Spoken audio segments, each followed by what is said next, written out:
Good evening and welcome to Collegiate iRacing League.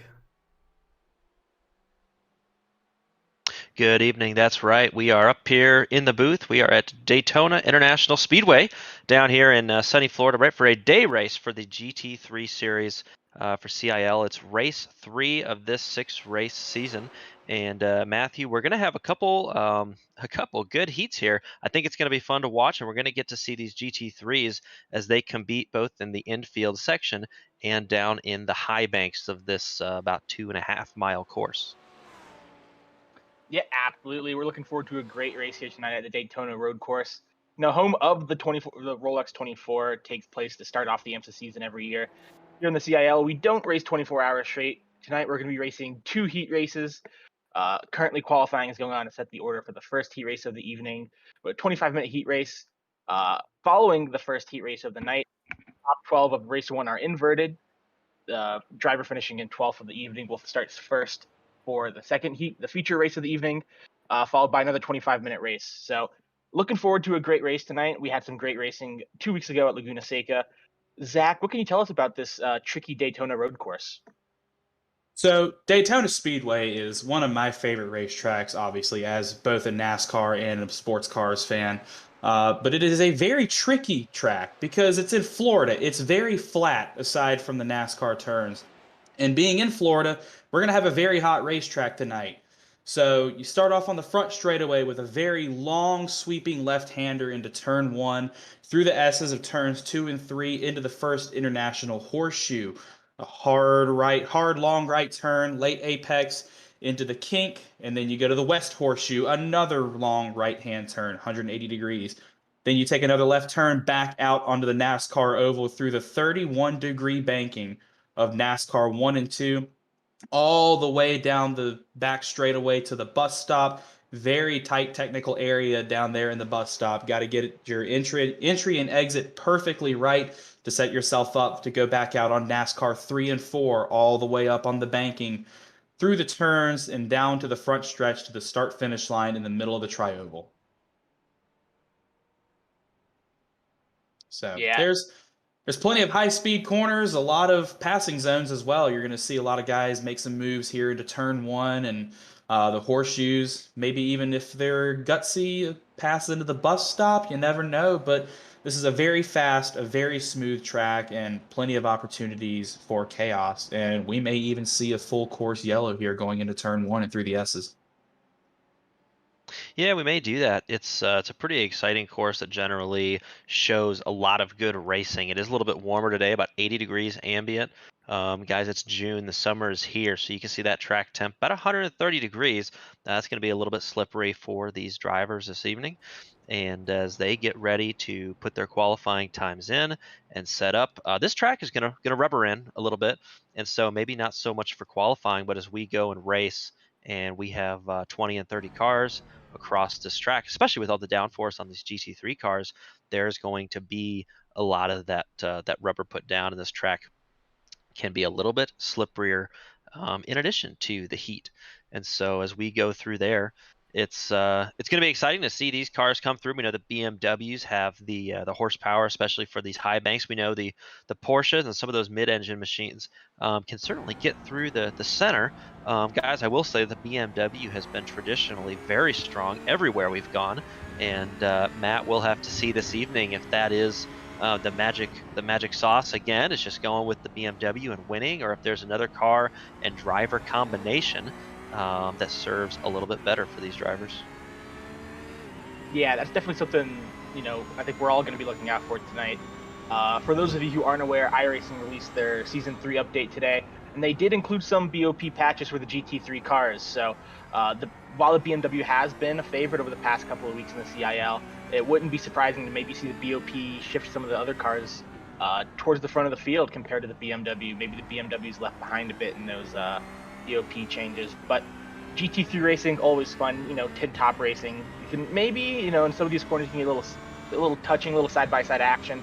A lot more durable than some of the open wheel cars that race around the US and whatnot. But yeah, definitely looking forward to that tonight. And just a reminder for anyone who's not familiar with the CIL rules, in the CIL, once you pick a car for the season, you must stick with that car. So if a driver chose the BMW in the first 2 races of the season and they switch tonight, they will be receiving an end of line penalty for switching cars without approval.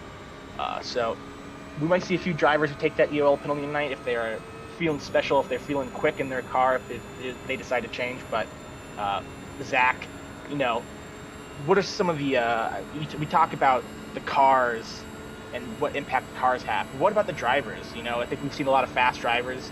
Last week we saw Sean Campbell make his season debut after being busy for the first race, and we saw the alumni kind of step it up. So what are your thoughts on some of the drivers we'll see tonight? Well, obviously, you're going to see drivers like Thomas Crump and Andrew Williams and Ryan Whitlock, who are currently P1, P2, P3 in our student championship, respectfully. Obviously, they're going to be strong contenders. They're going to hopefully do well tonight. In the Alumni League, we have Ted Burns, Jamie Lawrence, and used to have Kyle Bonin. This is a big development to come out of Clemson University this week, but Kyle Bonin has announced that he will not be competing in the remainder of the season due to work-related commitments. And Kyle is our alumni championship leader, so the flagship car for Clemson University in the Alumni League is out of the season. So we may see Ted Burns and Jamie Lawrence there in P2, P3 step it up and secure a good result tonight. And obviously the student standings, the student championship still up for grabs there. But the quality of driver has just gotten significantly better over the course of the season. Obviously, the cars had a big update, and we've seen a lot of I've heard a lot of drivers today complaining about how different the cars are since the update this afternoon. Before we came into the race, a lot of drivers were leaning towards the Porsche due to the straight line speed, possibly even the BMW for that power off the corner. But some of that has changed, and I think some of our balance of power statistics that we've been looking at recently might not be the same anymore. There might be some differences there, and I think it'll be interesting to see just exactly how that turns out tonight. Yeah, I think that's accurate, both with the drivers, the track. You guys have mentioned a couple times that with the update today, iRacing will have a little bit of BOP changes, and yeah, it'll be exciting to see how that shakes things up. It generally does, and these drivers are going to have to figure that out across 2 heat races this evening. So you can see here just how technical this track is as we go through the International Horseshoe and back down to turn 5, where the infield of this racetrack generally is not the most technical or most complex, but it is hard to get right, and it is easy to get wrong. In a couple places, you can see these drivers taking a really tight line, and that is the line that these cars are going to take this evening down into the corner you just saw there. And then the most crucial part right here is all these GT cars get back up to speed on the big track. Getting a very good exit is going to be paramount for the drivers that want to put down good laps here. And I think that we'll see that as a passing zone as we come across here. So Daytona International Speedway in the infield, the road course here, doesn't really put on a dull show, guys. It's usually exciting from the top to the bottom. Well, and this is one of the few tracks that's on the circuit where you absolutely have to get every single corner perfectly. Because the latter half of this track, going through NASCAR 1 and 2, the back stretch, through the bus stop 3, 4 front stretch, you've got to set that up exactly perfectly if you want to be competitive, if you want to try and make a charge against the guy in front of you, because the draft is so crucial here on those long straightaways.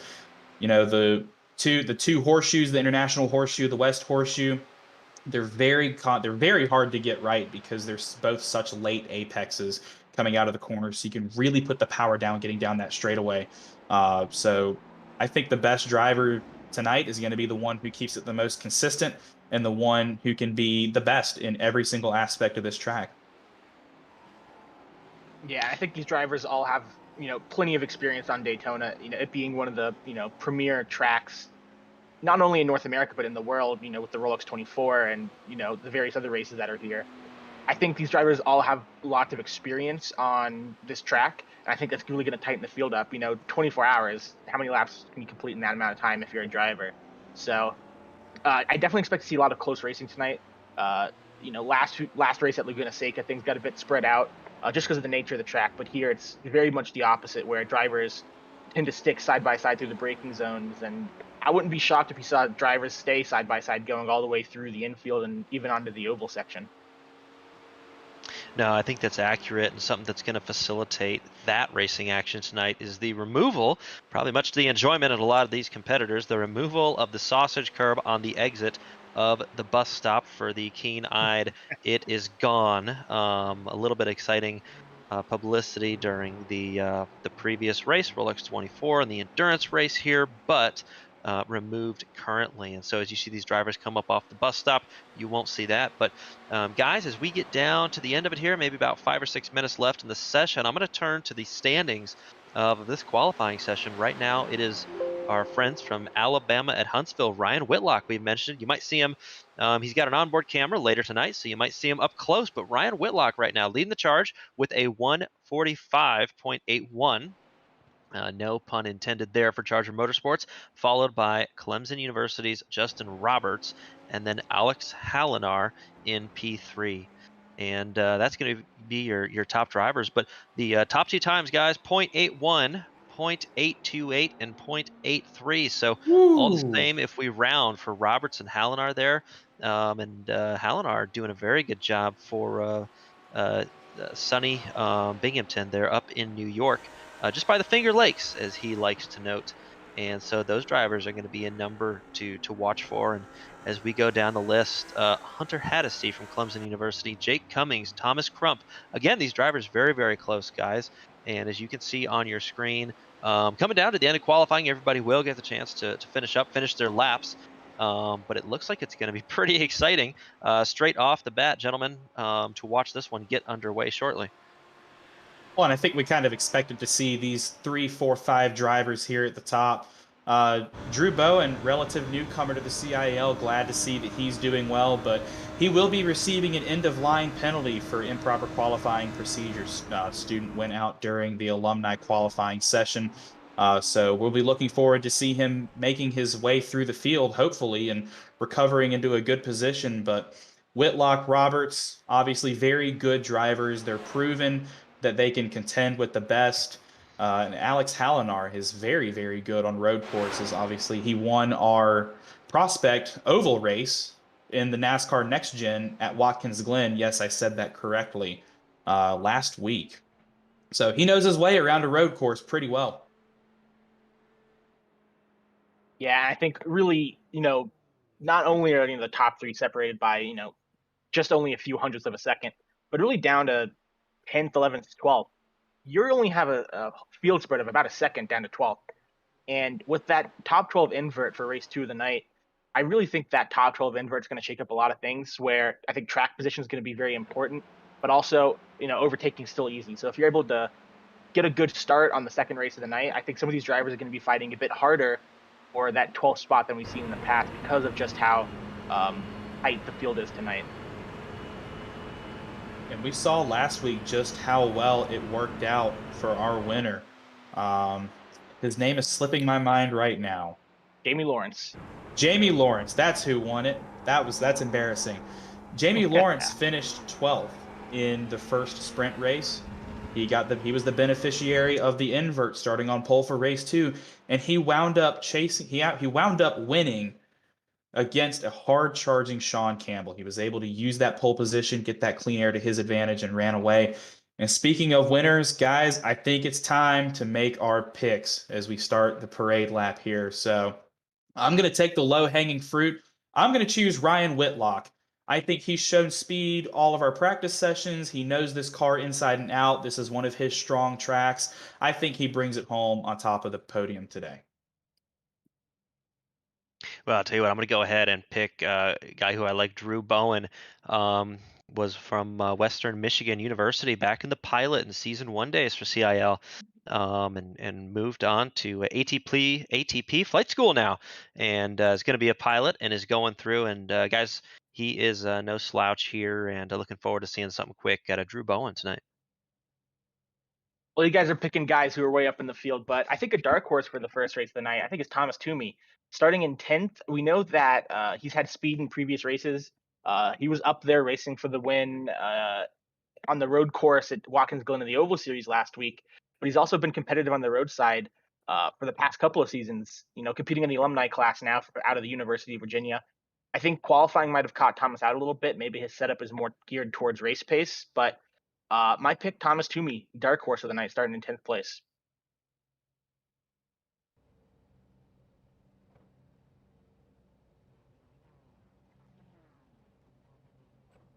So, And as we bring the starting lineup here, as we get on the grid, that is going to be Ryan Whitlock, Alabama at Huntsville, and Justin Roberts starting from Clemson University in 2nd place. Alex Hallinar and Jake Cummings from Wingate University in 4th place. Drew Bowen, Andrew Williams, Hunter Haddesty, and Ian Brown. Thomas Crump, again from Clemson University, and Thomas Toomey from the University of Virginia. St. Clair College's Athena Leclerc rolls off 11th. Alexander Pacini going to roll off as an alumni from the 12th position tonight. As we go through, Jordan Rike from University of Alabama at Huntsville will be 13th, followed by Nicholas Daly. Tyler Stone and Andrew Burrell will be in 16th place. 17th place is going to be University of Auburn's Daniel Rodriguez and Clemson's Michael Tognati in 18th. 19th will be Aaron Quo from Binghamton University and Clemson's Nicholas Stockner from position 20. 21, 22, and 23 will be Hagen Johnson, Sean Campbell from Randolph, as well as Ball State University's Kyle Wood. Going to bring you to the green flag here. And gentlemen, one more time, I got to say that I'm looking forward to an exciting 25 minutes of racing action as we get set underway here, coming through the short chute. Yeah, these drivers, I think it's going to be a critical start to this race, making sure they get a good launch off the when the pace car dives down to pit road, and it does. Coming to the Geico restart zone, newly introduced in this most recent patch, but it looks like these drivers are off and away. Ryan Whitlock has a great start coming to the line as they kind of single file out behind him. Side by side, looks like that's Jake Cummings on the outside. Alex Hallinar breaking a little bit early down into turn 1, playing it safe, but so far no incidents as Hallinar tries to retake 3rd position from Jake Cummings. Safely does so on the exit of turn 1 as they go through these little S's coming up into the international horseshoe. But these drivers side by side playing it safe right now. 25-minute race, definitely plenty of time to. We got right before the horseshoe. I can't see who that is from the blimp I think view, that's Thomas Crump and Hagen Johnson. Michael Tognati involved as well as a couple Clemson drivers came together, and we saw that one unfold as they came through the first turn and then in the quick S right there as those drivers had to negotiate for space, and there wasn't quite enough. But the race goes on. Yeah, as we followed, there were a couple 3 wides through the first turn, but going well for now. You can see a very good shot of these cars, the line that they take as they try to maximize that exit back up onto the straight, and now a great shot from the blimp here as you see these drivers getting spread out and being able to compete and try and catch a little bit of that draft. It's not as prominent in these GT3 cars as some other cars on the iRacing service, but nonetheless, if it's there, you'll take it. You can see that distinctive hunter green livery from Alex Hallinar right there. Wingate University's Jake Cummings in 4th place as everybody gets braked, checked up, and a strong entry there, I think, from Alex Hallinar as he looks to take 2nd position. Guys, he's going to have a draft, a little bit of a run on Clemson's Justin Roberts as he goes into the first turn across the short chute and into the first turn here. This could be an opportunity. And Clemson's Hunter Haddesty just went off going into the bus stop, and he had a hard lick against the inside wall there. Significant damage to the front end of that car. I think he's going to have to retire that pretty early. So obviously not what Haddesty wanted to see. Clemson car is having a little bit of trouble here on this first lap, maybe getting a little too aggressive, collecting each other and just spinning out into the bus stop. So obviously patience is key in these kinds of sprint races, even though they're, well, sprints. But you've got to time your moves right, you got to conserve your resources, and you got to play your cards exactly how you want to so that you survive. And it's like the age-old adage says, in order to finish first you must finish. And it looks like we may have a couple of cars not finish this sprint 1. Yeah, and right there, Andrew Williams, just behind where we are now as you ride on board with Alex Hallinar from Binghamton, going a little bit wide, but yeah, very crucial to get this spot. He'll get tucked up right between these drivers. It looks like back on. So sometimes you get a little bit of a train, especially as you go through, and it would be the leader who could be caught out in this arrangement. But I think this Zach, with the intervals between these cars pretty fair. I don't think there will be too much. I think that right now these drivers are smart to hang out, compete if they need to. Looks like Ryan Whitlock going to try and break that draft a little bit. He's going to make sure he's not too vulnerable getting into the bus stop. And those two Lamborghinis a little bit quick. And guys, I do notice your top three, Lamborghini, Ferrari, was not on my bingo card, but we did talk about the way that these balance of performance changes are going to shake the race up tonight, and I wonder if they're doing just that. Yeah, I think that the top speed of the Ferrari and the Lamborghini is definitely helping here. Kind of pull these guys away from the cars behind. Currently have about a 1.8 second gap for down from third to fourth. As we see, looks like Ryan Whitlock and Justin Roberts going side by side down into turn one. Can't quite see who's making the pass right now, but looks like Justin Roberts, he might have had the lead for a second there, but Ryan Whitlock's definitely going to fight that one back, and he'll be on around the outside of the international horseshoe here. See if he can get it done on the braking. Not quite. Justin Roberts still side by side. Looks like he's going to take the lead coming out of the international horseshoe. Maybe, but they'll go side by side down towards the kink, Zach. Obviously, some good battling for the lead we're seeing right here. Still very early on into this race, not even 5 minutes in. And it looks like Whitlock tried to make a move to the inside there, or at least he was looking. Didn't quite get it set up properly, but it looks like he got a little bit better exit out of the West Horseshoe. Maybe going to set himself up really well for this long turns one in NASCAR 1 and 2. Looks like Roberts may have gotten the better jump right there. Whitlock going to fall in right behind him. Hopefully get in that draft just a little bit. Maybe make a move into the bus stop, try and cut that lead down just a hair.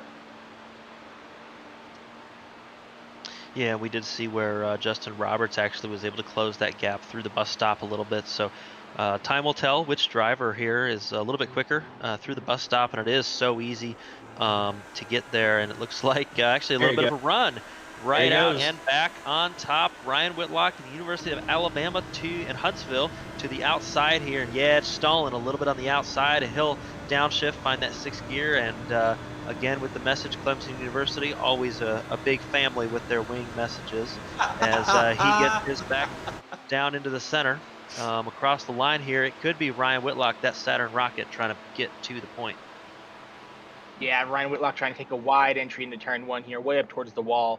Getting it done nice and slowed on the braking, but couldn't quite make the move on Justin Roberts there, as we see a bit of movement on the tower back down further down the pack. But Justin Roberts is able to hold off Ryan Whitlock for another lap here. But Alex Hallinar is getting a little sniff in now. You know, Ryan, he's been doing a little bit of attacking, but not only does he have to attack, but he's also got to defend from Hallinar behind. So this will be an interesting fight to see develop over the course of the race and who has the better race car compared to qualifying car. But I'm getting word now that looks like Thomas Crump may have crashed in the back of the field. So. Yeah, I saw Thomas Crump maybe stick his nose under the car of Pechini there, and both of them got sent. Let's see what happens. Yep, that's exactly what happened. Crump stuck his nose. Maybe, I believe those are the two that got involved lap one, so maybe a little bit of drop. Oh, jeez. No. It's good. Wow, I don't think I've seen that before. So maybe a little frustration showing from that lap one incident, but obviously Crump is going to have to retire that car. That is just undrivable. And who was that hit him? Not sure who hit, but that would be most likely an EOL or a time penalty for Crump here. As generally you wanna back off in that situation, but as you mentioned, perhaps a little frustration from early on. But these drivers going forward, no matter. And yeah, Alexander Pacini from the University Santeria Federal. And you can see there the late contact. Sometimes we see target fixation. You see the car, you don't want to hit it, but we know that drivers will follow their eyes. And so that seemed to be the case there. But I tell you who is having a race is Nicholas Daly, guys, and Andrew Williams are trying to determine who's going to get that 10th position. And those drivers, I see Pacini pretty deep on the brakes and a little pass there. And I'm trying to see if that is Thomas Toomey there, the Virginia Porsche caught inside. He's going to move to the inside of Pacini, and Nick Daly tries to follow. And a little bit close there, Matt. Yeah, these guys are bumper to bumper here going through the International Horseshoe. A little dangerous, sometimes you might not want to risk it and just kind of live to fight another day, but these guys definitely showing no quarter here as they continue to race through the kink. But Hagen Johnson up 14 positions since the start of this race. I don't believe he set a qualifying time. It looks like Alexander Pacini down the inside of the Western Horseshoe and Nicholas Daly just finding enough room to get the move done. As Daly had a little bit of a wiggle on the exit, but great racing here between these four cars, really, as they all battled for that 8th, 9th, and 10th position right now. And as an insult to injury, Thomas Crump has received a black flag for that incident. Yeah, I think he's going to have I don't think he's going to come back to this race, but we'll see if race control assesses him in the line penalty for the next race for that incident. But I think I can confirm that it was Jordan Reek who sent Crump to space for that one. So he's coming out of the pits now. It looks like he's either about to be a lap down or he's already a lap down. But as we look back up at the race ahead, it looks like Alexander Pacini trying to make up some ground he lost after his little incident with Crump as he makes a move on the oval on Thomas Toomey. Yeah, Thomas Toomey looking both ways around Alexander Pacini right now. Looks like he's going to try and look at the high side. We'll see if he can brake later in turn one. We know that's a tricky spot to brake, but the Porsche quite good there. And Pacini a little bit deeper on the brakes, but he'll be able to hold it as all these drivers make it through. And it looks like actually Toomey, the one losing out just a little bit. Thomas Toomey now under fire from the University of Texas at Arlington. And that is Nick Daly behind. It looks like they're going to move around lap traffic here. A little bit compromised on the exit there, and that actually gives Clemson's Andrew Williams a chance here on the outside, though don't know if I'd want to be on the outside of that kink. If he can make it stick, then they will have some contact as they go through. They tried to fit it through the horseshoe, but not quite. Andrew Williams from Clemson University going to try to get that car sorted in the right direction, but yeah, Zach, not what you want to see. Just a little bit tricky to go through that horseshoe, and we know how hard it is for the Daly machine in that instance to try and hold on to that car, keep it low, but it is difficult to do that, and so I think that was the result there. Yeah, something CIL commentator's curse. Sorry, Drew. We saw a little bit of wing damage there on the 23 machine, but it's just so tempting to stay side by side through that kink. Especially if you get such a good run off of turn one or off of the first international horseshoe, as we saw there. Obviously, you want to stay with the guy ahead of you. You want to be able to set up that pass into the second horseshoe, but just not enough room there for racing. And we saw what happened there. Williams got sent into the wall as now we see Whitlock making a move to the outside of Justin Roberts here for the lead. That's going to let the third place car of Hallinar into the mix here. We got a three-way battle for the lead. This is going to get interesting, guys. We should keep an eye on this through the next couple of laps here as we come up on halfway through sprint one. The gap, no more than a car between the three of those guys. This is going to be fun to watch. Yeah, and these three have really started to pull away from the pack. Just a few laps ago, the gap was at about 1.8, 1.9 seconds, but now they've pulled it out to about 3.1 seconds over Jake Cummings. And it might be that, Italian speed that's pulling these cars through. It looks like Jake Cummings, he's in a Ferrari too. So it's just these three drivers pulling away from the pack. Even when they're racing close, side by side, these guys are able to, pull away from the guys behind it. It looks like Ryan Whitlock really close to the wall there.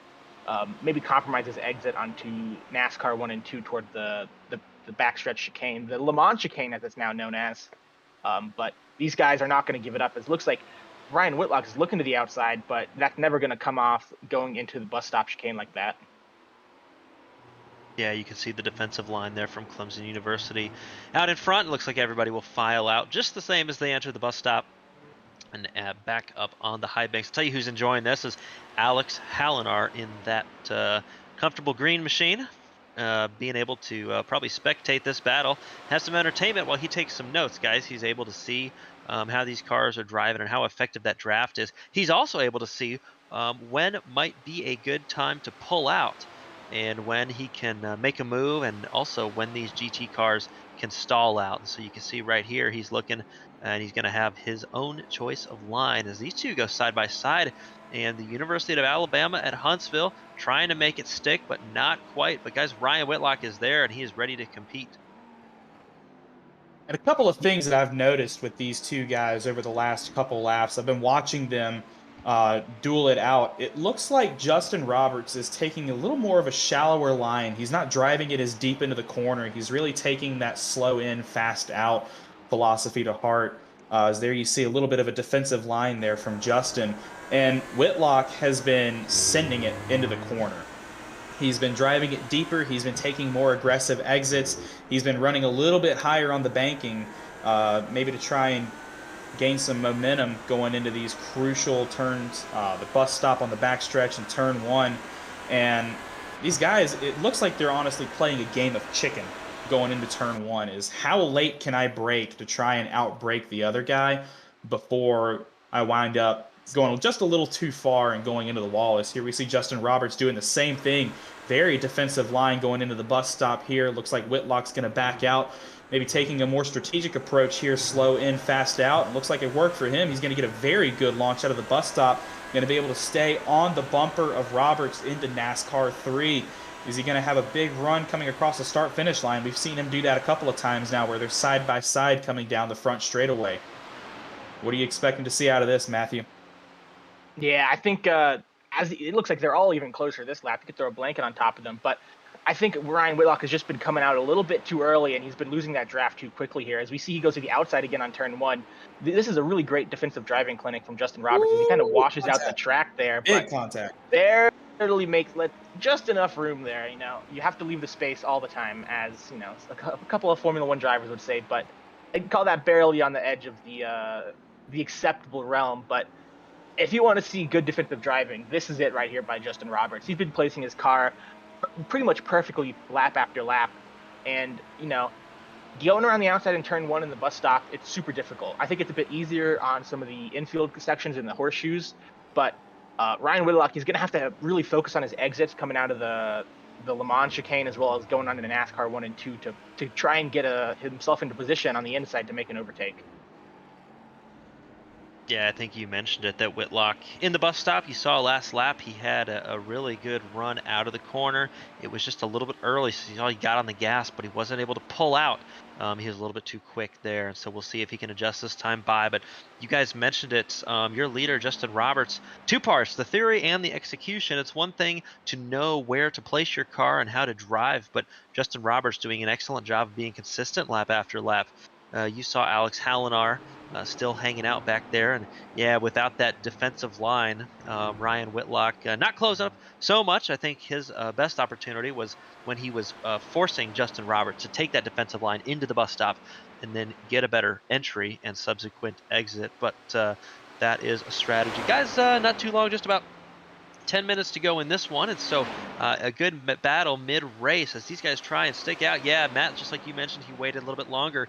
Can he get around in the tri-oval? I don't think so, but Zach, we know this is where these two like to break. I'm taking a look at Justin and Ryan's last 4 lap times. Justin's 4 lap times, 47.4, 47.2, 47.6, 47.5. And Whitlock with a 47.3, 47.1, 47.6, 47.5. That's a lot of numbers, but what I'm seeing is incredible consistency from these two drivers, despite battling it out, maybe not having the lines that they want. But the fact that they are still able to run these mid-47 laps consistently over and over and over again is, there we see, I believe, it's the lap car of Michael Tognati coming into play. We're going to see how that affects these guys' abilities to get around each other. But I'm very impressed with what I'm seeing out of these two guys tonight. Yeah, just fantastic racecraft from all top 3 drivers here, keeping it clean, keeping it side by side, and I think there's a lot of respect between the drivers on the track here as we see Michael Tognati head up to the top of the racetrack, letting the lead lap cars by. But if you're Ryan Whitlock, are you waiting until the last lap to really send it and really try to get that first position, or are you going to be kind of holding back a little bit, knowing that there's a second race of the night and that you might be able to make up some good points in the championship fight here, as we see, looks like a little bit of a good exit from Justin Roberts. It has a bit of a gap to Ryan Whitlock as he goes up the track to get some air or something.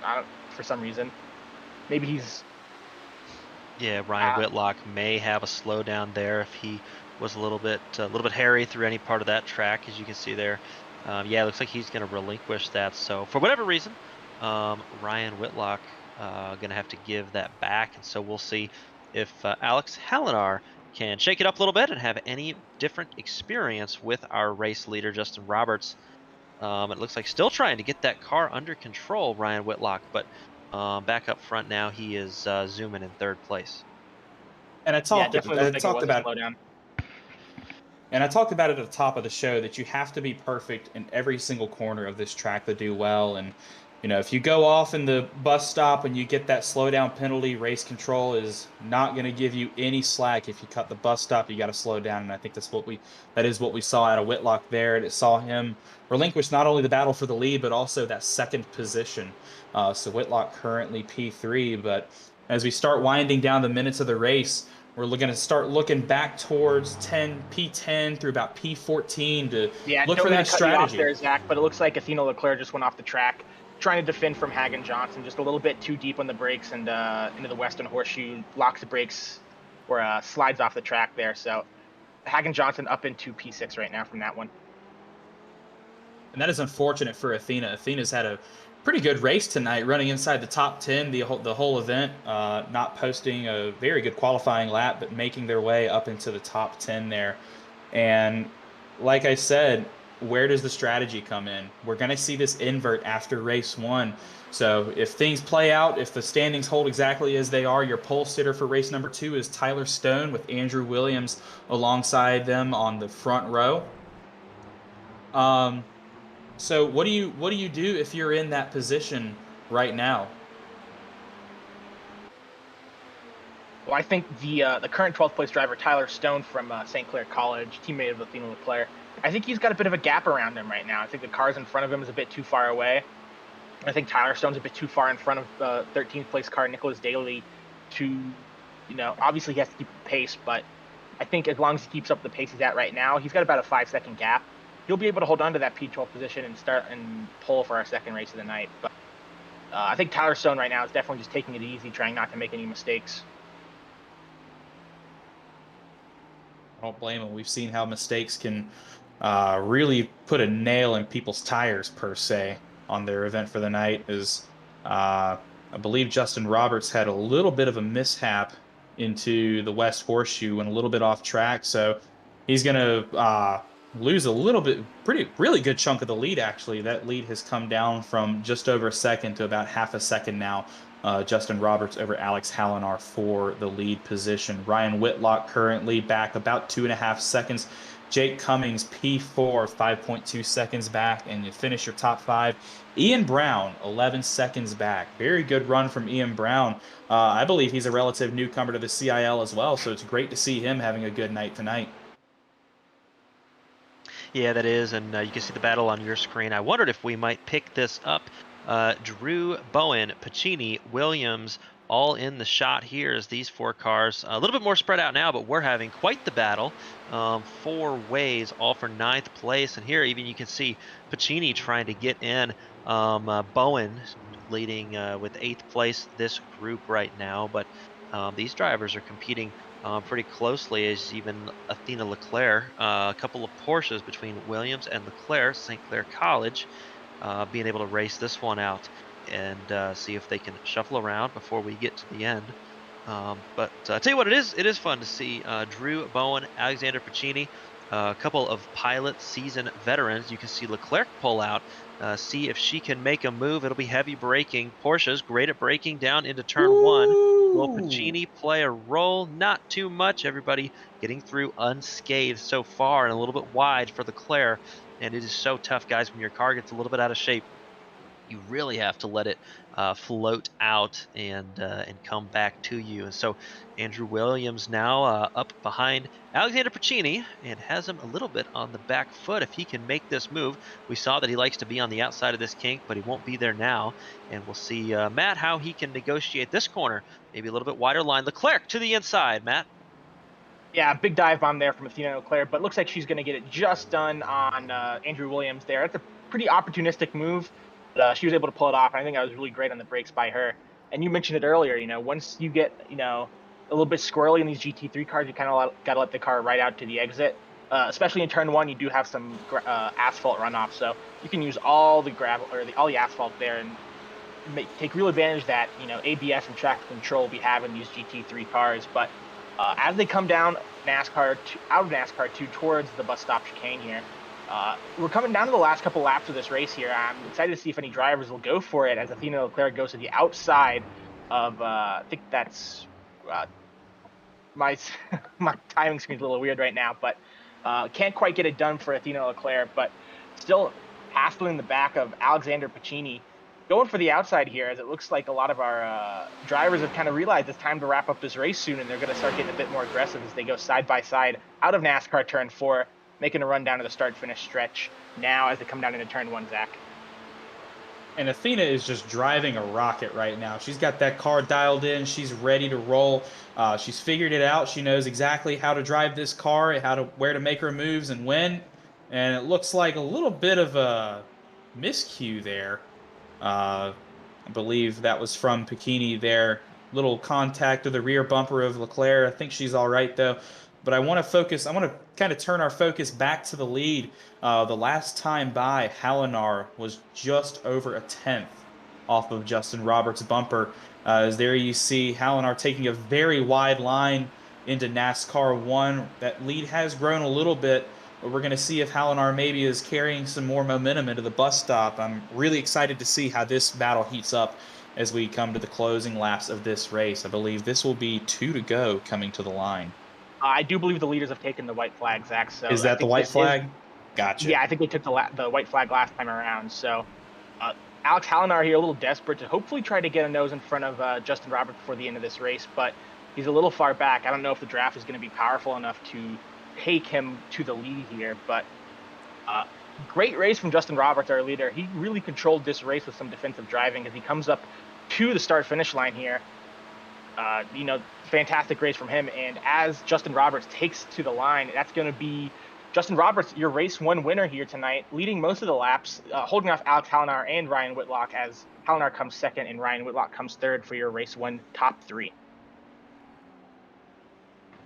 Top 3, and your top 3 to start the next heat will be P12, Nick Daly, Andrew Williams, and Alexander Pacini, guys. Actually, Pacini, Leclerc, Bowman will be the running order for the next one. But before we get too far, we've got the finishing order. We've got an interview or two. But yeah, everyone, I'm super entertained with that one. And guys, my driver of the race, if I had one, Athena Leclerc, as we watch Hunter Haddesty finish up for Clemson University. But Athena Leclerc with some solid moves, power moves towards the end of that one. I think if I had to pick a driver of the race, it would be Justin Roberts. Justin showed strength really the entire way through, leading most of the laps there, if not all of them, except the first one. But Justin, very, very well done. And speak of the devil and he shall appear. Justin Roberts is in the booth. Justin, congratulations on that race win, man. You did incredible. How are you feeling? Hey, thanks. Yeah, that was a pretty good race. Had to defend quite a bit. Ryan has really great race pace around here. So it's definitely under threat from Ryan and Alex throughout the race. But yeah, pretty good. Just got to go on and do it again, I guess. Yeah, Justin, that's fantastic to hear. We saw some absolutely fantastic defensive driving from you, especially going into turn 1 and the bus stop in the backstretch. What's going through obviously you're defending the inside line, but are you preparing for the next turn in those cases, knowing that by defending you're going to have a bit of a weaker exit compared to the chasing driver? Yeah, I mean it sort of varies corner to corner, like how well the chasing driver can hang it around the outside. Because in most corners here, if if you force the driver to go around the outside, they're not going to stay alongside of you for corner exit. So you can still run wide and get a pretty good run into the next corner. Like they're almost as compromised as you are, really. So it's pretty algorithmic here. Like you don't have to do a whole lot of creative stuff. But yeah, it works pretty effectively. Justin, congrats again. As you get ready for next race, how do you strategize? You won this. You'll be inverted to the 12th position to start the second heat. Are you going for the win? Are you trying to keep it clean and finish up 5th or 6th? I mean, yeah, I really got to just keep it clean and get the points. I mean, I didn't race the first week, so I'm pretty low on the points tally, but once the drop week kicks in, I should be pretty close up there for the student lead. So just got to maximize points. Of course, I want to do as well as possible, but can't sacrifice too much. There you go. Well, currently atop the school standings, Clemson University, but not far behind, about 20 points back. Alabama at Huntsville, 30 or so points back. And so, Justin, congratulations. Go get geared up for race 1, and it's a pleasure watching you guys run out there. Yeah, thanks. That was Justin Roberts, our Sprint Race 1 winner. How about let's bring in our P2 finisher, Alex Hallinar from Binghamton University. Alex, congratulations on the P2. We saw you really sniffing that lead while Whitlock and Roberts were going at it. What did it take for you to bring it home second place today? Well, to bring her home P2, I started third. I kind of wanted to force, either Ryan or Justin to a mistake. Just kind of being there, I knew we just would have lost time if I would have tried forcing the issue, making it 3 wide. So I tried sticking my nose in there, trying to get, maybe Justin to go wide in turn 1. Eventually, Ryan did make a mistake on the bus stop. He did get a slowdown. With speed 2, I didn't have the straight line speed to get around Justin on the straightaway. Yeah, I needed to get it done in the infield on the last lap, and he just covered it off really well. Yeah, and when you were going through that that mid-race sequence into the end, you said you weren't really trying to get around. So how does your strategy change as you go into this one? We spoke with Justin, and you'll start right in front of him, actually. And so, how clean and how aggressive are you trying to be in the second heat here with those points in mind? Well, my strategy is to go out there and win this race, whatever that means. Yeah, Alex, that's a pretty bold strategy from you, but given your pace in the first race, I definitely think it's possible for you. I think we noticed up here in the booth that I think the top 4 drivers, and correct me if I'm wrong, were all either Lamborghinis or Porsches. Knowing how the BOP has changed for this season due to the recent update, does that kind of change your mindset going into the race, thinking it's like, oh, if having a straight line speed advantage over, say, the Porsches or the BMWs is going to give you an advantage? I mean, I'm going to be kind of honest.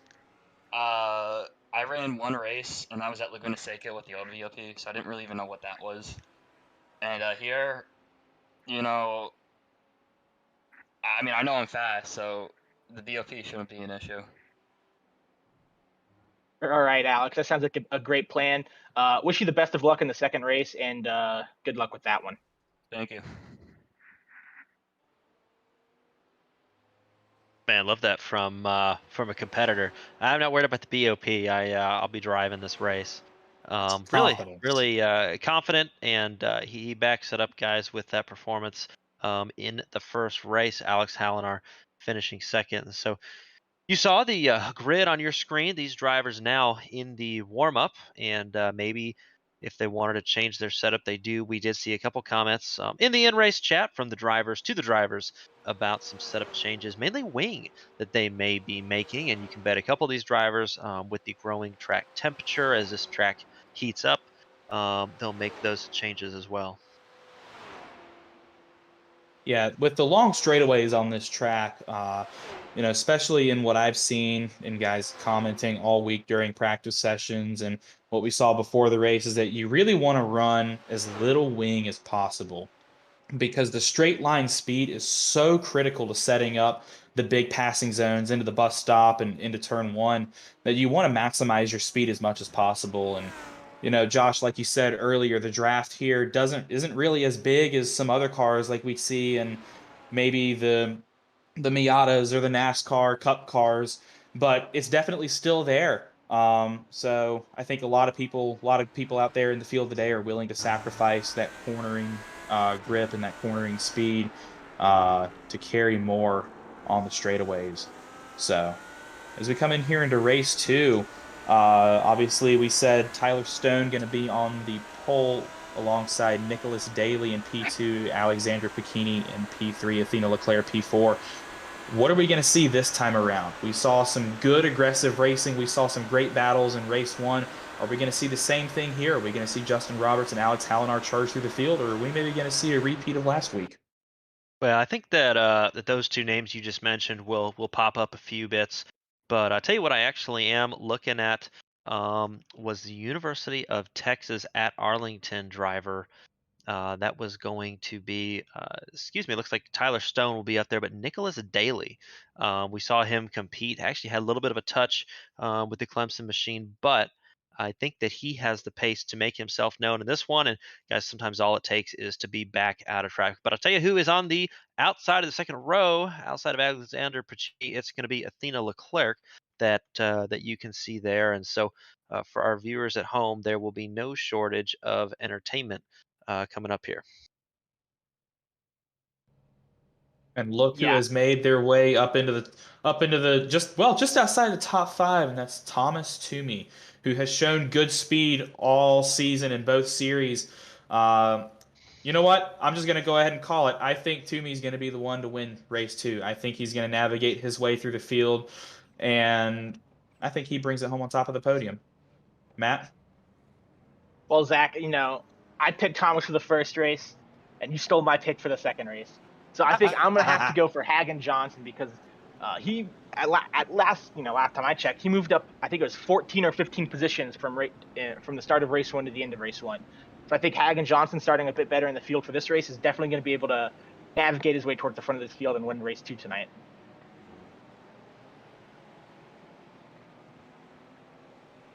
Looking at the starting grid for the top 12 here, looks like it's going to be Tyler Stone and Nicholas Daly running at the front row. And going back down, as we said already, Alexander Pacini, Athena Leclerc rounding at row two.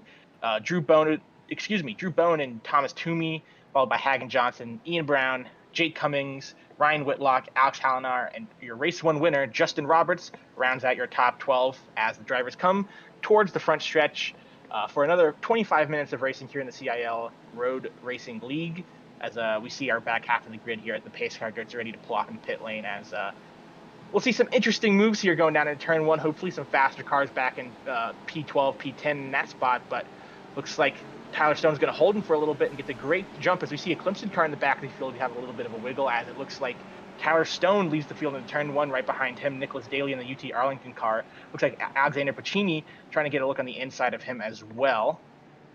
As they all navigate through turn one. Looks like there's some cars off on the outside of the track here, but side by side going through turns three and four. 3 wide. Yeah, 3 wide does not go into that corner. It's a bit difficult, but it looks like side by side. Nicholas Daly tags the inside quarter panel of Pacini, and it looks like we got a bit of a pile up here in the International Horseshoe as the leaders navigate their way through.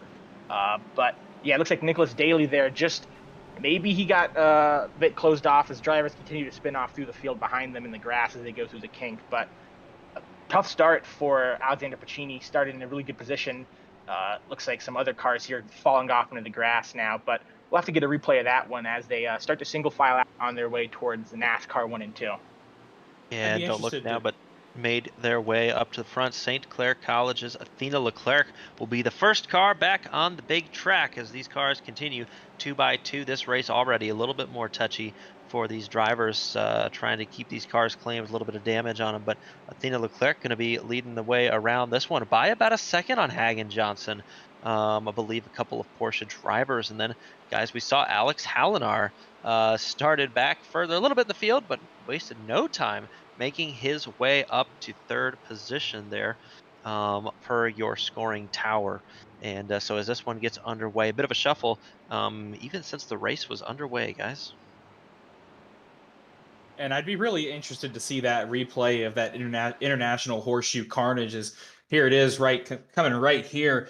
You're going to see some cars go 3 wide through the S's, kind of towards the middle of the pack. Looks like maybe somebody got punted.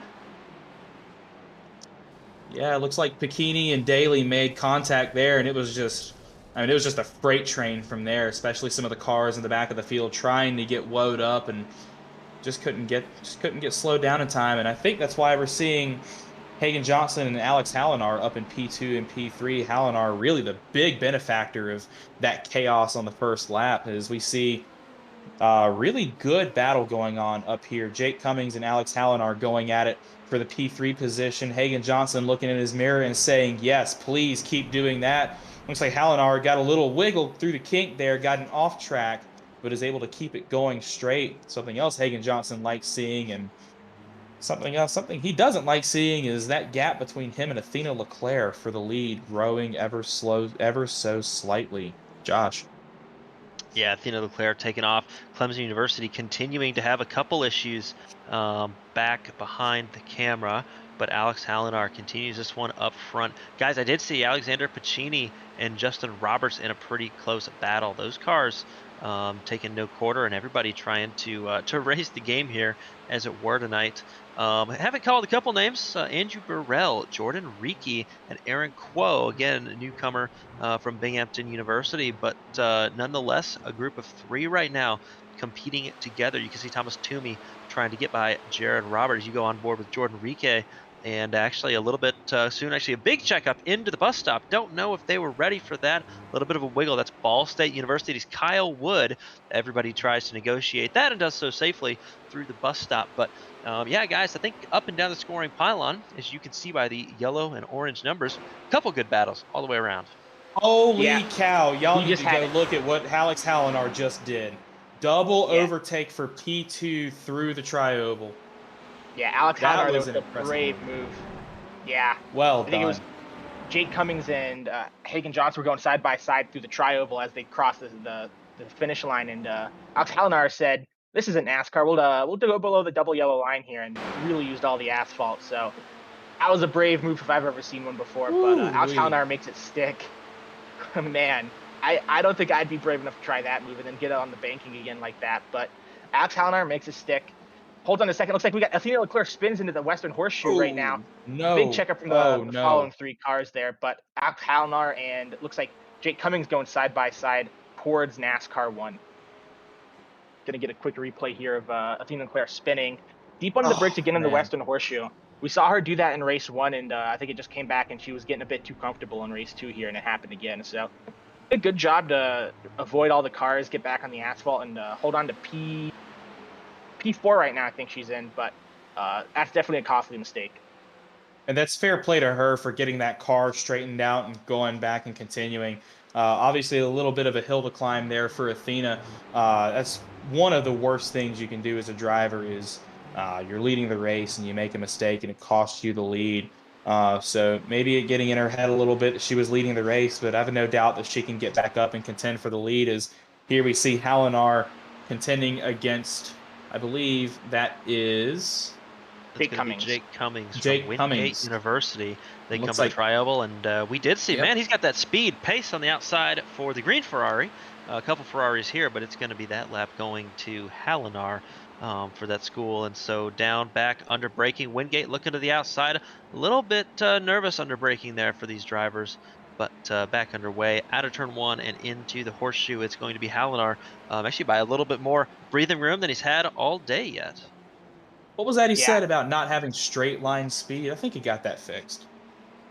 Yeah, took the opportunity in between race 1 and race 2 to lower the angle on his wing a little bit and turn that car into a rocket ship. But one thing to note is that even though Alex Hallinar is flying through the straight line sections, the fastest lap of the race, that last lap by, was Justin Roberts in 3rd position right now. So your top 2 finishers from race 1 and making their way through the field pretty quickly here.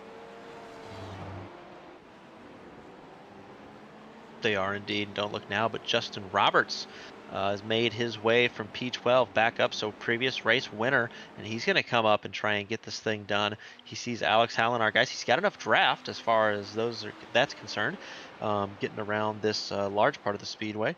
And so Time will tell now if he can make that go, but with about 20 minutes left, Justin Roberts has plenty of time to get the job done from these two. But I'll tell you who I'm watching is Jake Cummings, guys, from Wingate University. He is new on the roadside, but no stranger to going fast, no stranger to iRacing, and he's getting it done. Really good showing out here tonight, and got a head start with that invert and doing well also. Looks like once it's settled out, Athena Leclerc running a strong 5th position. We'll see if she can bump that up a couple positions before this race concludes. And so up and down the scoring pylon, you can see the other main battle being Ian Brown, but you can see Jake Cummings trying to take a page out of the same book as he looks to go around. Will he have the momentum? I'm not quite sure, guys. It'll be too wide as we go heavy braking, and there's Justin Roberts into turn 1. Matt? Yeah, that it goes around the outside there. Looks like Jake Cummings is getting a bit too aggressive, but that one's definitely going to bite him. Kind of just tried to dive in there on the outside. I don't know if he missed his braking point or if he was being a bit opportunistic and didn't expect Halinar to move over like that, but definitely a bit of an outside dive bomb. You don't see that very often, but Halinar and Justin Roberts survive and they continue on in first and second, but this last time around was Ryan Whitlock, our 3rd place finisher from race 1, currently sitting in 6th position, up 4 spots from his starting place of 10th. I wouldn't be surprised to see him start jumping some of the cars in front as he chases them down. Maybe get back up into this lead fight, and we'll have the race 1 repeat here as we get to about 8-9 minutes into this second race, excuse me. And you can see Ian Brown from Mesa Community College just trying to hold off hard charging Ryan Whitlock, seeing if he can go, but Ryan Whitlock looks like he's going to have an opportunity here on the inside. Will it be too wide into the bus stop? Will anybody lift? I don't think so just yet. Looks like he's going to hold his position, and Ryan Whitlock maybe lets this one go this time. And we saw that's a business decision there, maybe this early in the race from Whitlock. The opposing viewpoint would have been something like we saw with the University of Texas at Arlington, who came together in the first race with Clemson University. But Ian Brown now under fire again as Ryan Whitlock from Alabama at Huntsville tries to move around the outside. Guys, he might have some better luck this time. I want to give a shout out to 2 drivers that have really rocketed their way through the field. Daniel Rodriguez is currently sitting 9th. He started P16 in this race. Thomas Crump is, Daniel Rodriguez now P8. Thomas Crump, now he's P9. He started 20th in this race. So, we've talked about all show how being consistent is going to get you where you need to be. You're going to gain spots as long as you don't make mistakes.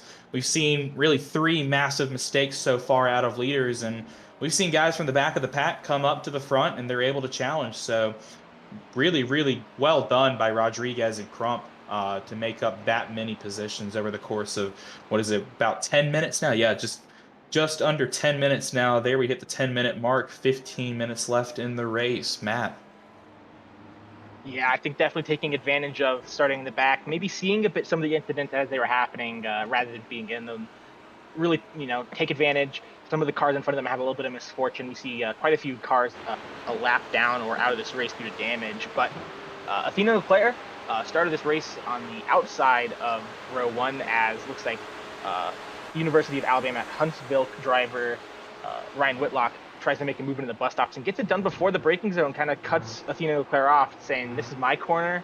I have speed. You're going to let me by this time." So, I think Ryan Whitlock on a mission to make up his mistake from that slowdown penalty from race 1. I think he's definitely got a lot of pace. I'd definitely be on the lookout for him in the closing stages of this race. Yeah, we'll see if Ryan Whitlock can push that car up into the front 2 or 3 before this one is over. He's got about 15 minutes to do so. Riding on board with Athena Leclerc. A little bit of drafting coming back. Don't know if it'll be time to make a move under the brakes. She'll look low, but yeah, it looks like not quite there. And so back down through the first and second sectors. That's going to be your running order currently. And Justin Roberts again behind Alex Halinar, so has moved past Hagen Johnson, the leading Clemson car again, and is trying to chase down that leader. I did see Jake Cummings settled out P9 after his adventure. Daniel Rodriguez right behind him from University of Auburn. And Auburn iRacing, that team, a new startup and e-NASCAR driver Rodriguez is. And so getting feet wet on the roadside, but no stranger to going fast for Daniel. And I these think drivers. I think that pass that we saw from Justin Roberts on Hagan Johnson, that might have been a little bit of team orders playing through. Justin going to be the big breadwinner of points for the Clemson students today. I think Hagan may have let him by to secure about, I think that's a 5-point increase from P3 to P2.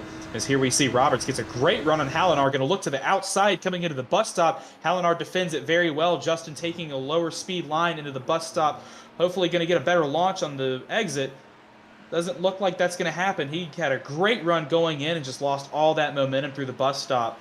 Well defended by Hallinar there in P1. We're going to see if Justin can maybe bring that back in the next couple of laps. Looks like he's going to get a great run out of NASCAR 4 here, closing that gap, using the draft to his advantage.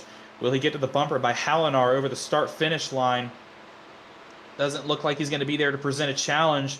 Maybe going to try and outbrake him, get to the bumper of Hallinar into turn 1. Roberts taking a wider line, going to set himself up better for the S's here. Hallinar doing his best to try and fend off Roberts.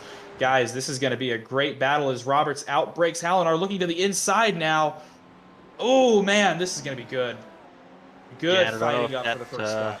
Don't know if that move was on for Roberts, just a nose in there, but he's there and certainly inside the 57's head as he goes into the final horseshoe. He'll get a little bit move out. You see the brake lights glowing from the Ferrari in front, and going to hold his opponent down there. Can he get a run? Not sure, but Zach, let's see what he has off the final corner here on the infield to the big banking. Yeah, great moves from Justin here, trying to attack Hallinar from all sides, and even better defending from Hallinar, trying to take those lines away from Justin. So really a 160-mile-an-hour game of chess is what we're seeing here between these two drivers. Hallinar trying to defend against what he thinks Justin's going to do. Looks like Justin's going to try and maybe look to the inside here into the bus stop, thinks better of it, backs out. He's going to maybe be a little patient. He realizes, hey, there's still more than 10 minutes left in this race. All I got to do is keep it clean, and I'd be able to challenge later for the lead. Yeah, I think we're seeing what happened in race 1 play out in reverse here with Justin Roberts being the chasing car rather than the defending car in this case. And I think Hallinar has definitely tuned his car for a bit more of a straight line speed advantage in this race. But at what cost does that come to his tire wear in the infield section? As it looks like Justin Roberts is getting super close here going down into turn 1. Takes a look around the outside, super deep on the brakes. Trying to outbrake Hallinar here into turn 1 using all of the track on the outside. Maybe hit a little bit of a switchback move if he can go up into turn 3 and 4. Gets it done. He gets the nose on the outside of Hallinar, and it looks like he's going to be trying to make a move around the outside of the International Horseshoe. Even going into the corner, but who can get the better exit here? It looks like it's going to be Hallinar just a little bit, but he has a wiggle on the exit. Covers off Justin Roberts going down towards the kink, but these two drivers going side by side. And the car in third now, Ryan Whitlock, your third place finisher in race 1. So looks like we're going to have a little bit of a reunion as Justin Roberts kind of gives a little look on the inside in the Western Horseshoe. But this racing, just absolutely fantastic from both drivers here. Supreme consistency from both of them. And I think the driver who's really loving to see this fight right now is Ryan Whitlock. And I believe I heard from Johnson over the radio a couple minutes ago that he does have damage. So look for him to fall down the order here a little bit. Tough break again for Johnson. Seems to be really the story of his season. So we should see Leclerc move back into the top 4 here momentarily. Whitlock P3, Roberts and Hallinar P2, P1 respectively, really going at it for the win. Yeah, I think at the start, I think we see a little bit of a path to the lead here as it looks like Justin Roberts is able to go down the inside of the bus stop, and Alex Hallinar, I'll have to get a replay of that again for the viewers, but just sends it straight down the inside. Really puts Alex Hallinar in a bad spot where he either got to brake early and miss a chicane, or just like let him have the position there. So Justin Roberts brave on the brakes into the bus stop for sure. So we'll get a replay of this here. Looks like he just kind of peeks to the inside, brakes super late. That was a pretty impressive move right there. Really late on the brakes. Hallinar maybe wasn't expecting him to send a dive down the inside, but Justin Roberts, you're a new leader for race 2. And that's Clemson University. To the point here as we work through this one, about 10 minutes to go. So 16 minutes, 25 minutes down And that is going to be Alex Hallinar chasing down Justin Roberts now. But guys, no speed lost in that green machine. He is trying to get it all back. But I will tell you what, this battle, Ryan Whitlock closing this gap to 2 seconds now. It was 3 seconds. So if Justin can stay like this, I don't know if Ryan can catch up. If they do keep battling, Ryan would have a chance to be a part of this. But guys, closing a 2 second gap on track across looks like 8 minutes remaining in this race is going to be a tall order for that Alabama at Huntsville car. He can do it. I Yeah, think he can do it. Yeah, I think if Ryan is able to get a couple more tenths and get into the draft of the cars in front of Justin and Alex, I think he'll be able to suck up right to the back of that battle and really get involved and maybe influence a little bit. Maybe cause Alex to have a mistake like Ryan had in the first race where he has to have a slowdown through the bus stop. But just great racing throughout the field as we have a look at your leaders again through the bus stop. Justin Roberts still in the lead, but a little bit wide on the exit there. Might have a poor exit and a bit slower onto the NASCAR 3 and 4. And we have seen Alex Hallinar, lower that rear wing angle and really have some fantastic straight line speed coming down the front stretch. We did see him pull off that pretty brave move on the apron in the tri-oval, so wouldn't be surprised if he did it again here, Zach. And this is exactly what Whitlock wants to see coming out of his windshield, is Roberts and Hallinar side by side battling for the lead, because that means they're going to take the arrow off of each other. They're going to be slower. They're going to be taking unpreferred lines. Whitlock, who is currently running his race, he can set qualifying laps and he can catch up to them while they're battling. So I think the most excited driver on the track right now is Ryan Whitlock. Looks like he's going to have a very, very good chance of bringing the battle to these guys. As there he came across the stripe 2.1 seconds back. So that lead from Hallinar back to Whitlock came down about 4/10 last lap. So Whitlock making progress. I think he can get up here and challenge. I would love to see him get up here and challenge. A three-way battle for the lead is always something you want to see. It's very exciting, and people being able to challenge Justin, who's going to try and do the double today. Yes, not very often we get to see back-to-back winners in the first and second heat, but would be a massive points haul for Clemson University in the standings if he could complete that, and for Justin Roberts as a driver as well. But 30 points up on the University of Alabama at Huntsville.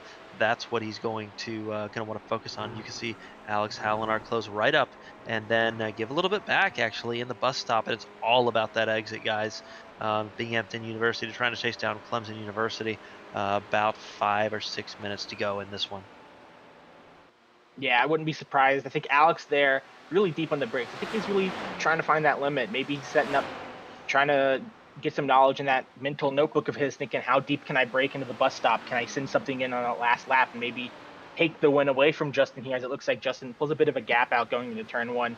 Way too far back to be able to do anything about it, but super deep on the brake again. I stand corrected, but Alex Hallinar are really trying to find the limit on the brakes, but that's really going to compromise his exit here. And I think for Alex right now, I think his best bet to catch back up is just drive smooth, drive his own race, and keep doing what he's been doing to put himself in this position. And you saw Hallinar a little bit wide right there in turn one this lap. And so that may leave the door open for Ryan Whitlock. But I'll tell you what, now the leader, Justin Roberts, no obstacles currently as you go back with Alexander Pacini trying to get to work on Thomas Toomey, that Virginia machine Porsche on the inside. He'll defend that move a little bit. Pacini will try to go underneath, but yeah, not quite there. Thomas a little bit wise to that move and gaps himself appropriately for the exit of that corner. But like we said, we kind of separated pretty evenly right now, the top three. And if Ryan Whitlock and Alex Hallinar start battling, you see Toomey a little bit deep in there. Alex Hallinar actually going to try and get behind the rocket ship of Alabama at Huntsville. So that's going to be Ryan Whitlock in second place and Alex Hallinar in third place. So a little bit of shuffle up front, but back to the story. About 2 seconds. Can Ryan Whitlock get up to the leader, guys? Yeah, I think that's a bit confusing there from Alex Hallinar. I don't know if he didn't put enough fuel in his car and he knows that he's going to have to save a lot of fuel this lap or something, or if I don't think he had a slowdown at that part of the track, which is interesting. But I think the gap Justin Roberts has built up now is a pretty sizable gap to cover with only really 3 minutes left in this race. I think at this point for Ryan and Alex to catch back up, I think it's going to take a mistake out of Justin Roberts to put him in position to win. And Whitlock is just under 2 seconds back. Hallinar 2.6 back from the leader, Justin Roberts, that time by. Going back and riding in car with Hallinar, it looks like he shifted way too early coming into NASCAR 1. He came out of turn 7 there in second, went into third, and then immediately upshifted into fourth. So maybe a little bit of a mistake there from Hallinar, or maybe like you said, Matt, maybe he's trying to save some fuel. Maybe his engineer miscalculated the fuel to put in the car, and he's having to go on a different strategy there. Yeah, he's really dropped off the back of Ryan Whitlock now. He's pretty much like completely out of this fight for the top 2 positions. So, fight for the lead now is definitely just between Justin and Ryan. But we look on board here with Athena Leclerc. She did get by Hagen Johnson in turn 1, and these two continue to fight it out through the infield section as they now get themselves onto NASCAR 1 and 2. But Hagen Johnson does have damage, so you can see if you take a look at his nose, if you ever get the opportunity, he's got a little bit of a front end damage. We did see a little bit of a wiggle out of it. It looked like Hagen Johnson in the start of this race, so maybe he picked something up there. But looks like he's going to be slotting himself into 5th position for this race. And with how his season has gone so far, I think he's going to be very, very happy with that finish. Just a lot of misfortune for the 7 of Johnson this whole season. Some bad luck involving incidents, bad luck involving getting turned. So it'll be good for him to bring home a good finish. As there we see, he's going to try and make a move on Athena to the outside, maybe set up a wide run into turn 1 here. Let's see how this battle plays out. Josh? Yeah, and these drivers going through.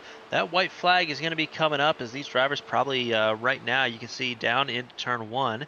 It's going to be a little bit tricky, but Hagen Johnson not quite there. Athena Leclerc holds on to position for the time being, but looks like Hagen might have a little bit of a run as he goes down into this corner.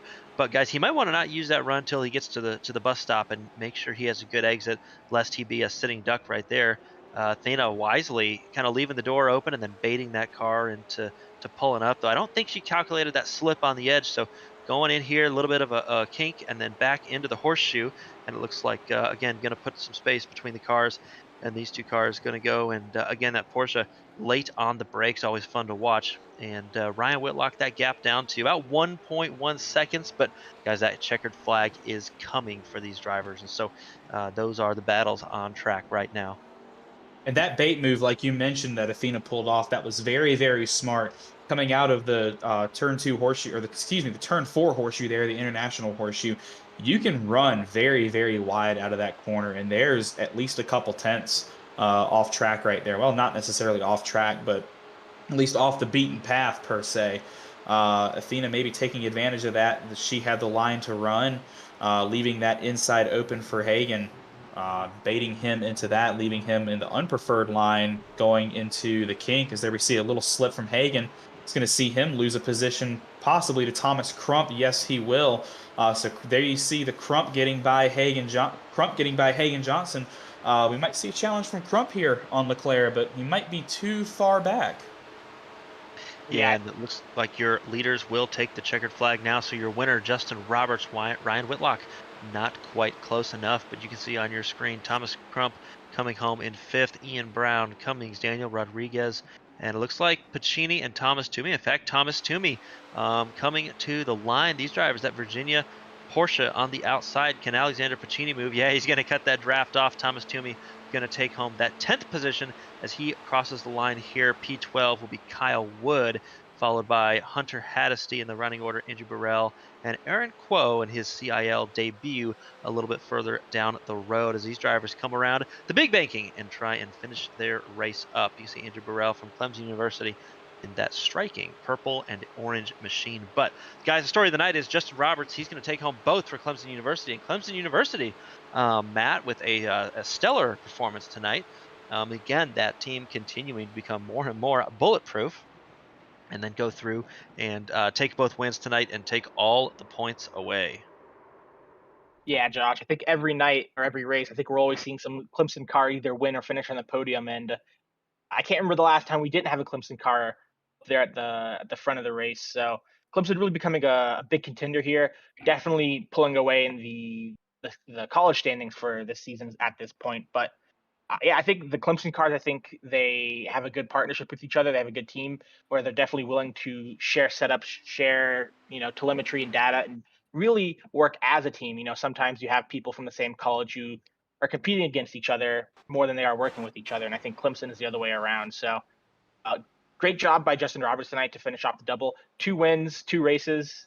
But big congrats to, our other finishers as well. Speaking of our winner, Justin Roberts, here he is. And Justin, congratulations, man. That was an awesome win. Awesome couple of wins tonight. You were certainly on it. Walk us through overall that second run, and what were your biggest concerns, and how did that turn out for you? Yeah, thanks. So my biggest concern going into that race is starting in 12th. I knew there would probably be some incidents ahead of me, and there were. I mean, I got from 12th up to 6th or 7th by the time I got onto the oval section on the first lap, just through avoiding incidents. So from there, it was pretty much in the clear and just had to get by the slower cars. I mean, I think a big thing today was setup, especially with the change in season and the change in car build. Um, I think a lot of guys went to higher wing because it's a bit more efficient on the GT3 cars after last season's update. I went for lower downforce and I compromised in the infield, but it really aided my ability to get overtakes done and defend from people behind. So yeah, avoiding incidents and setup, those are really the 2 big things for me. Justin, I want to talk about that lap 1 incident, the chaos in the International Horseshoe. Take us through what you saw happen there and really kind of how the seas parted for you to make a run to the lead. Yeah, I don't know. I'd probably have to go back and watch it to see exactly what happened. I knew there was one car on the left of me, so I had to go inside to avoid. I think I got tapped in the rear, and luckily I got away without any damage. Yeah, just sort of drove off from there. Yeah, Justin, we saw up here in the booth that big lunge you had on Alex going into the bus stop to take the lead of the race. Was that planned, or was that a bit of a moment where you saw Alex maybe break a little bit earlier than you were expecting, and you took the opportunity to make the overtake? Yeah, no, I mean that wasn't planned at all. Uh, Honestly, I just braked at my normal point. I was, gonna just sort of carry on from there as needed, but I think he braked a bit early, and I was able to get by. Um, I mean, I'd have to talk to him and see what his thoughts were, but I know Ryan was behind us, and we were both going slower. I mean, Ryan had better pace all night than us, so he might have been wanting to let me by, so that way we could just sort of run away from him and not both lose our first and second positions.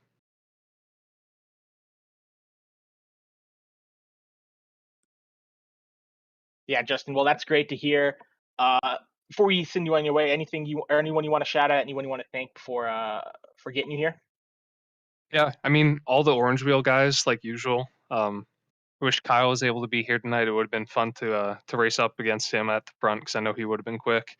Um, but yeah, I mean, Orange Wheel guys, Thomas Crump, Kyle Bonin, yeah, my fiance Laura, of course, she's always supportive of me. So yeah, that's it. All right, Justin. Well, thanks again for coming up here, join us in the booth tonight. Congratulations on 2 race wins tonight, and congratulations. Yeah, thank you guys.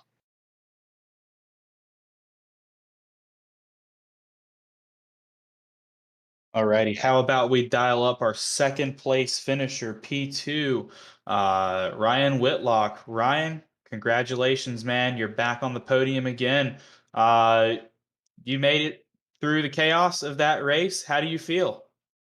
Yeah, I mean, it's honestly difficult to not be disappointed when I had a chance at the win both times, but P3 race 1, P2 race 2 with I think maybe 3 incidents across both races. I can't complain too much.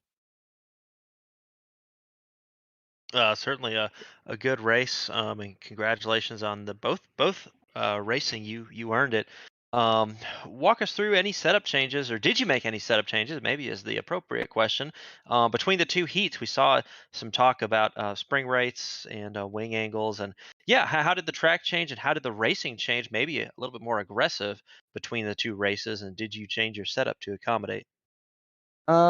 I couldn't really tell you too much if the track changed, but I can tell you for a fact the moment that warm-up session started, I lowered my wing 2 degrees. I changed some damping settings, and I went out because the reason I lost race one or didn't have a better shot at the win was because of my downforce settings. I'm like, that is what I'm fixing. I knew for a fact Justin had lower downforce than me, so I fixed that for race two, and it showed. I think last lap race two, I was a second quicker than Justin. Just ran out of time.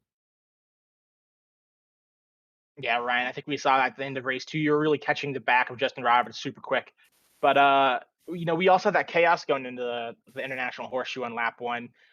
Starting from the bat or kind of a mid pack, are you expecting a crash like that, or are you going into the kind of the first few corners thinking that everything's going to be okay? Well, Daytona is such an easy track to pass at. I was honestly thinking turn one for the first couple sectors, I'm not going to try anything too stupid.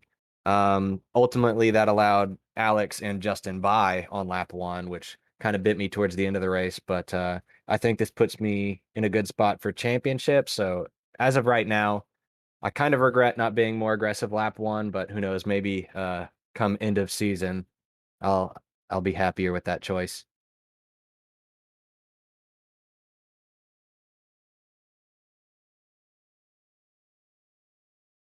Yeah, so All right, right. really well done. Awesome work, Ryan. Before we let you go, tell us who makes this possible for you, and who do you want to thank up there? Yeah, all the guys at Charter Motorsports, we do local short track racing. We're a UAH club, and we are actually expanding in the near future into autocross as well. So more than just local short track. Matthew Tucker, real life driving coach, helping me out on the radio. Jordan Ricky, it's nice having a road teammate. So, yeah, all the guys at Charter Motorsports. It's a club I'm proud to be a part of. Follow us on all social medias at Charter M Sports. All right, sounds like a plan. You heard it here first. Charger Motorsports, and going to be your second place finisher, Ryan Whitlock. Ryan, congratulations. Enjoy it, my guy. Thank you.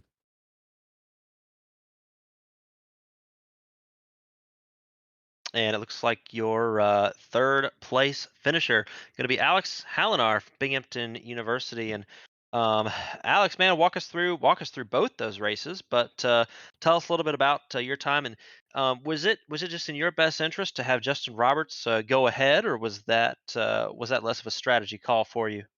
It definitely was a strategy call, but unfortunately it wasn't the right strategy call. In all my testing during the week, I did some AI races. Every single race went to lap 15. So, after race one, I saw that I was, about 2 laps to the good. So I took, about a lap of fuel out just to come in the second race, and or I took out whatever. You know what I'm saying? I took out some fuel, and basically I got confused, and I thought this race was going to go 15 laps instead of 14, and to make it 15, I was trying to save fuel. Yeah, Alex, I think we saw that up in the booth where uh, you let Josh pass, you let Alex, or you let Ryan pass, excuse me, when he got up to the back of you. But I think we all saw, and I think the other drivers are saying this as well. In terms of expecting and anticipating wrecks on lap one, we know Ryan said he was a bit more passive. He wasn't as aggressive as he wish he was. But what was your strategy going into that wreck? Were you going to be aggressive, or were you going to be a bit more passive? I mean, my goal was to not wreck there. I felt like I had a good chance to win if I could get through that, and fortunately, I was able to get in a good position from lap one. I didn't expect to go. I think I got to like third or fourth. I wasn't expecting that, but sometimes the C's part. I didn't really do anything there. I just got kind of lucky. Well, Alex, congratulations again on the double podium P2, P3 finishes. The story all day has been the iRacing GT3 updates that were pushed out earlier today. Were you surprised to see the Ferraris up front as opposed to the Porsches? Was there anything new that you learned about your car, or is it just same old as usual? So with the BOP changes today, something I noticed, I did some testing over the weekend, someone through a practice session. The first thing I noticed is the car rotated a lot more, and when I was, over the weekend, I was struggling with understeer. So I felt like the way the handling, of this Ferrari is it's much better. I can't really speak on the Lamborghini. That's what I was racing more. Uh, honestly, I felt like, if I thought the race was going 14 laps and I wasn't in ultra fuel saving mode, I felt like I could have won that race. I felt like, I don't know if the Ferrari's the dominant car, but I felt like, I could have won with the Ferrari today. Well, Alex, congratulations. Do you have anybody that you'd like to shout out? Anybody to thank for getting you here? Yeah, I think my dad's watching. Yeah, so my dad. Well, thanks, Alex. Have a great rest of your week, buddy. You too.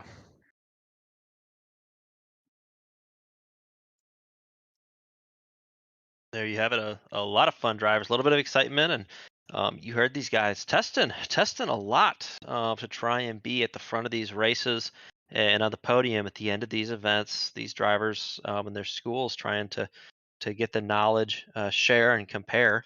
And Matt, I mean, we've seen it is key and important for these drivers. It helps a lot if you want to be on top, especially we know Charger Motorsports and Clemson as well, doing a lot of that. And I don't think it's a surprise that they're up at the front on the podium each week.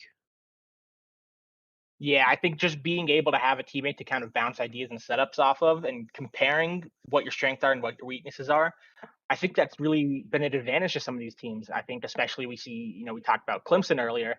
I think we consistently see Clemson cars at the front of the pack because, maybe if one driver doesn't have the strongest race car, maybe they've got a teammate who can share setup or they have a teammate who can share tips of how to rotate the car a bit better. So just having that teammate aspect really brings a whole other dimension into some of the racing in the CIL. And as a former Clemson driver, I can confirm there is a lot of teamwork on that team, back and forth, setup sharing, talking with each other, practice, and even a lot of teams here. Obviously, St. Clair College has a big team. Charger Motorsports a very prominent force as well. We see people working together, and it shows in the results. And speaking of the results, Josh, why don't you take us through the finishing order?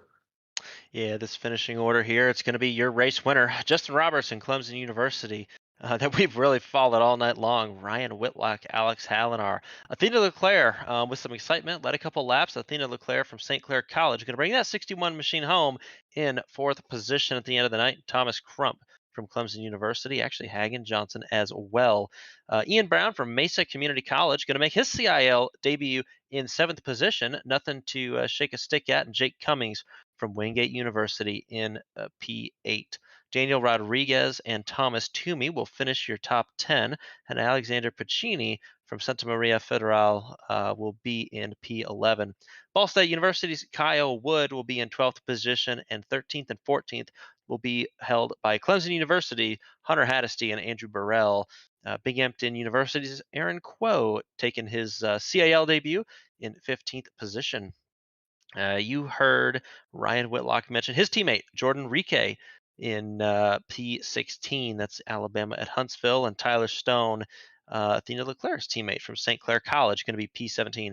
Andrew Williams is going to bring Clemson University the 18th position at the end of this one, and Nicholas Stockner as well in P19.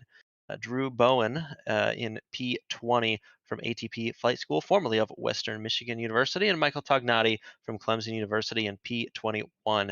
A little bit early of a retirement for Nicholas Daly, Texas at Arlington. And guys, that will round out the grid and your Heat 2 and your feature results for this one. And so, boy, Matt and Zach, I think that that was pretty exciting. We've talked about the BOP. I think that stood out for me was simply the competition, and not often do we see the top three drivers from the first race their way back up to be the top three drivers in the second race, but it happened here tonight, and so thoroughly entertained and a couple good battles throughout the track, especially between Bowen and Pacini, and then certainly the leaders. Yeah, I think I'd definitely say that I think Daytona is a fantastic track for racing like this. I think that Daytona I think some of our drivers were saying this earlier, that every spot on the track is pretty much a good overtaking opportunity. All these different heavy braking zones really provide opportunities for the fastest drivers to get to the front, and that's what we saw tonight. We saw in the first race, our top 3 drivers, second race they'd come straight back to the front after a handful of laps. So I think that was a bit more surprising to me than I thought it was. I thought that maybe the field spread would make things a bit more tighter for that second race, where we maybe see some new guys up front and take some podium positions. But still, good racing throughout the whole field, and really glad to have enjoyed it tonight. And that incredible racing is why I love this racetrack. Great battles from top to bottom all throughout the field. And we saw with, that famous Florida heat, very hot racing surface that got hotter as the race progressed, made for some very tough battles and some mistakes out of our leaders. But this was a war of attrition, plain and simple. You had to be the best to win, and clearly the 3 best drivers outshone everybody. 3 double podiums today. So I think that's my biggest takeaway is the guys who are good are going to be good. They are the best for a reason. They're sitting on top of the point standings for a reason. And I think Justin's massive points haul is going to bring him a lot of fortune this week in the point standings.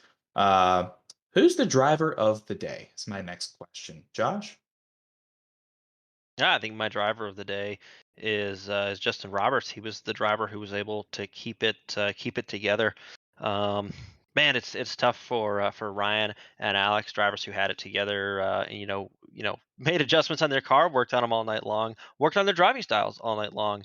But and it feels a little bit too easy to say the driver of the day was the race winner. But across 3 competitors who I dare declare evenly matched, he came out the vector and by a couple seconds as well. And I'd also say driver of the day, guys, because when we get to the end of this season, I have a feeling that we're going to look back at this one as a defining moment if Clemson is able to bring the trophy back to South Carolina. So I think that's the driver of the day for me, Matt.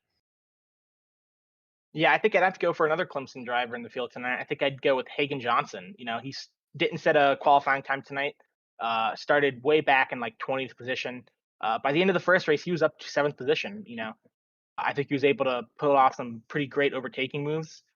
Sadly, he had a little bit of damage in the second race, so he was up there battling for the podium positions until that point. So I think without the damage, I think Hagan Johnson could have probably finished second or third tonight. I don't know if he could have stopped Justin Roberts because he was on a flyer tonight, but for me, I think Hagan Johnson definitely takes the cake for driver of the day. Driver of the day for me would have to be Ryan Whitlock. He showed speed, he showed patience all day. And that's what really makes you shine at this track is both of those in combination. The double podium did him very well. I think he'll be happy to see a lot of points coming his way after this race. But I also want to give a special shout out to Athena Leclerc. Athena, obviously, with the mistake there early in race 2, was fast all race 1. Mistake early in race 2, and she fought her way back to a P4 finish. So very, very good driving from really all of our drivers in the field today. I was happy to see such a great race all the way through, great battling. Any final comments, guys? No, I think that wraps us up. Really fun racing here. Usually is at the Daytona International Super Speedway, and next week Richmond Raceway for CiL Ovalside, and then we will be 2 weeks time at Suzuka International Raceway over in Japan, back on the roadside. Generally another fun one that generates some good racing with a couple diverse sectors there. And so from us here at CiL, thank you for tuning in, hanging out with us, and we will see you again in 1 week's time. Have a good one.